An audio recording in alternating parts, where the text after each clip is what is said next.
आज आपल्याला बनवायची गोड दशमी। टिफिनसाठी किंवा प्रवासासाठी तुम्ही ही दशमी तयार करू शकता। 8 ते 10 दिवस ही दशमी अजिबात खराब होत नाही, तेवढीच मऊसूत राहते। त्यामुळे प्रवासासाठी तुम्ही ही दशमी तयार करू शकता। गुळाची ही दशमी एकदम छान मऊ बनण्यासाठी आपल्याला थोड्या वेगळ्या पद्धतीने ही दशमी तयार करायची आहे। गॅसवरती कढई ठेवायची आहे।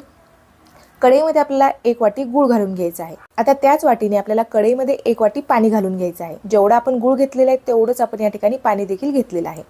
साहित्य घेताना आपल्याला एका वाटीचे किंवा कपाचं प्रमाण घ्यायचं आहे। आता या वाटीनेच मी सर्व साहित्य मोजून घेणार आहे। गूळ मी छान बारीक चिरून घेतलेला आहे, त्यामुळे लवकर विरघळला जातो। काळ्या रंगाचा गूळ घेतलेला आहे, तुम्ही पिवळा गूळ घेऊ शकता। काळ्या रंगाचा गूळ घेतल्यामुळे दशमीला थोडासा ऑरेंज रंग आलेला आहे। आता गूळ आपल्याला पाण्यामध्ये पूर्णपणे विरघळून घ्यायचा आहे। गूळ मी छान पाण्यामध्ये विरघळून घेतलेला आहे। गूळ आपण बारीक चिरून घेतल्यामुळे लवकर पाण्यामध्ये विरघळलेला आहे। गुळामध्ये अजिबात खडे नाही आहेत किंवा काड्या देखील नाही आहेत, त्यामुळे मी गूळ या ठिकाणी चाळून घेत नाहीये। गुळामध्ये जर खडे असतील तर तुम्ही हे गुळाचं पाणी चाळून घ्या, नंतर वापरा। गॅस मी बंद करून घेतलेला आहे। आता यामध्ये आपल्याला कुटून घेतलेली बडीशोप आणि वेलची घालून घ्यायची।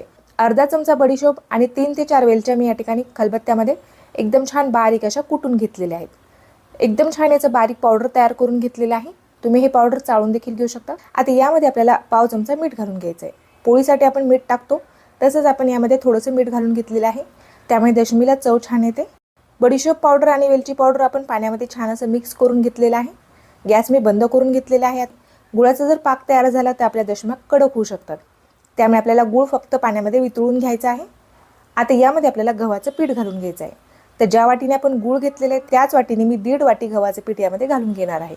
गव्हाचं पीठ मी दाबून भरलेलं नाही, हलक्या हाताने मी गव्हाचं पीठ वाटीमध्ये भरून घेतलेलं आहे। 2 चमचे आपल्याला यामध्ये बारीक रवा घालून घ्यायचा आहे। रवा घातल्यामुळे आपल्या दशमीला छान खुसखुशीतपणा येतो। त्यानंतर आपण यामध्ये 2 चमचे बेसन पीठ घातलेले आहे। बेसन पीठामुळे दशमीला चव छान येते, त्यामुळे आपण यामध्ये 2 चमचे बेसन पीठ घातलेले आहे। आता हे सर्व साहित्य आपल्याला गुळाच्या पाण्यामध्ये छान असे मिक्स करून घ्यायचे आहेत। बघू शकता तुम्ही पीठ आपले जास्त सैलसर नाही किंवा जास्त घट्ट देखील झालेलं नाही। आपण रेग्युलर चपाती बनवण्यासाठी जेवढं पातळ पीठ मळून घेतो तेवढं पातळ हे पीठ तयार झालेलं आहे। आता यावरती झाकण ठेवून आपल्याला याला थंड होण्यासाठी बाजूला ठेवून द्यायचं आहे। एक 10 मिनिट आपल्याला थंड होण्यासाठी याला बाजूला ठेवून द्यायचं आहे। एक 10 मिनिट झालेले आहेत, आपलं पीठ थंड झालेलं आहे आणि रवा देखील छान फुललेला आहे। पीठ थोडंसं आता घट्ट देखील झालेलं आहे। एका ताटामध्ये आपल्याला हे पीठ काढून घ्यायचं आहे आणि हाताला तूप लावून आणि थोडंसं तूप यामध्ये घालून आपल्याला हे पीठ 2 ते 3 मिनिट छान असं मळून घ्यायचं आहे। पीठ आपल्याला एकदम छान मऊ मळून घ्यायचं आहे। जेवढं आपण हे पीठ छान मळतो तेवढे आपली दशमी छान तयार होते, तुकडे पडत नाहीत, छान मऊसूत तयार होते। हाताला तूप लावून ताटामध्ये मी थोडंसं तूप घालून 2 ते 3 मिनिट मी पीठ छान असं मळून घेतलेलं आहे। बघ एवढं मऊ आणि सॉफ्ट असं आपलं हे पीठ तयार झालेलं आहे। आता थोडंसं कोरडं पीठ घ्यायचं आहे आपल्याला दशमीला लावण्यासाठी। सारख्या आकाराचे आपण 4 गोळे तयार करून घेतलेले आहेत। थोडंसं पीठ लावायचं आहे आपल्याला गोळ्याला आणि हे गोळे आपल्याला लाटून घ्यायचं आहे। घडीची पोळी आपण जशा पद्धतीने लाटतो तसंच मी हे लाटून घेणार आहे। थोडंसं आपण याला लाटून घेतलेलं आहे। मध्ये आपल्याला थोडंसं तूप लावायचं आहे, त्यावरती थोडंसं गव्हाचं पीठ घालून घ्यायचं आहे आणि परत आपल्याला फोल्ड करून याची त्रिकोणी आकारामध्ये घडी तयार करायची आहे। आता आपल्याला थोडंसं पीठ लावून याला लाटून घ्यायचं आहे। पिठाच्या ऐवजी तुम्ही तुपावरती देखील लाटू शकता। जास्तही पीठ वापरायचं नाही, नाहीतर दशम्या कडक होऊ शकतात। तर कमी पीठ वापरून आपण ही दशमी छान अशी लाटून घेणार आहोत। तर बघू शकता तुम्ही अशा पद्धतीने सहजरित्या हे लाटत आहे। पोळीपाट्याला अजिबात चिटकत नाही किंवा लाटण्याला देखील अजिबात चिटकत नाहीये। गोल आकारामध्ये आणि थोडीशी जाडसर आपण ही दशमी लाटून घेतलेली आहे। आता लगेचच आपल्याला दशमी भाजून घ्यायची आहे। कमी गॅसवरती तवा पण छान गरम करून घेतलेला आहे। तव्याला थोडंसं मी तूप लावून घेतलेलं आहे आणि तव्यावरती आपल्याला ही दशमी घालून घ्यायची आहे। दोन्ही बाजूने तूप लावून आपल्याला दशमी भाजून घ्यायची आहे। दशमी भाजून घेतलेली आहे। दशमी आपली छान फुललेली देखील आहे।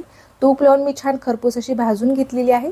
रंग बघू शकता, अजिबात त्याचे तुकडे पडत नाहीयेत। मस्त अशी आपली ही दशमी मऊसूत तयार झालेली आहे।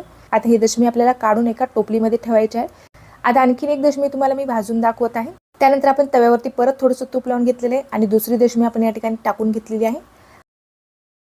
दुसरी दशमी देखील आपल्याला तूप लावून छान अशी भाजून घ्यायची आहे। अलटी पलटी करत तूप लावून मस्त अशी आपण ही दुसरी दशमी देखील भाजून घेतलेली आहे। आतमध्ये देखील छान पदर सुटलेले आहेत।